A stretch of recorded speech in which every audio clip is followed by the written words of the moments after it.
to another part of this AGM, an interesting part. Alastair Johnston. Now, Alastair is prone to kind of going off at a tangent, right? We know that. But as Andy said, he was invited to take the floor. And let me just read you what he said, Alastair Johnston at the AGM. We were in Nice last week. I had lunch along with several of my friends, fellow directors and officers. And the owner there was Jim Radcliffe, who, through his company, has authority of Manchester United. But he basically owns everything else. We're looking right now at different issues as to whether or not club formations can be a pathway for us. For example, everybody knows Manchester City's got clubs under its umbrella. I think that's one we may be looking at more carefully. In terms of the new CEO coming in from Manchester United, I would look for him to provide a lot of advice in that regard and how we basically improve our bottom line by collaborating. That's quite a bombshell to drop in. And I know it probably kind of didn't get much of a ripple. But see, over the course of the last few hours, as people have sort of disseminated what's been said, what does he mean by this? Well, exactly. That's the big question. I mean, when I first read it, my first thought was, is he talking about, because they're getting the new CEO who used to be at Man U, is that going to be linked to Ratcliffe? Is that going to be bear in mind, Scott, that Patrick Stewart helped facilitate the Ineos deal, which brought Jim Ratcliffe into Old Trafford.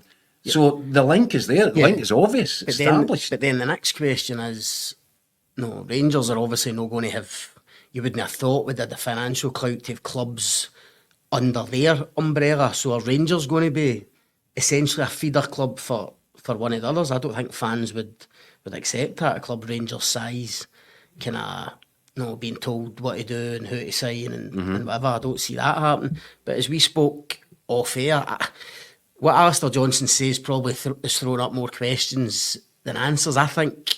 But I think the key point to it is, and probably what he was meaning, is that Rangers need to build relationships with clubs again. From the outside, they're so insular. Yeah, for the outside, I mean, we don't know, but for the outside, it feels like for a number of years now, we used to talk about how years ago Rangers had power within UEFA with Campbell Ogilvie and people like that. All of that was lost through 2012 and afterwards.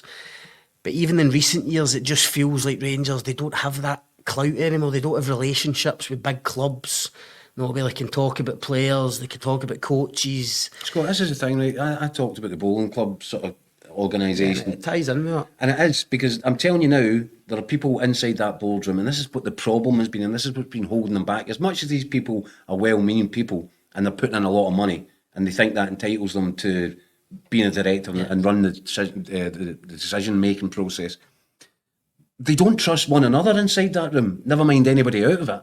And I've been told stories plenty of times from different clubs who've been coming down to Ibrox for the big game treatment, walked into the Blue Room and just been ignored. They're in a little cabal, a little clique.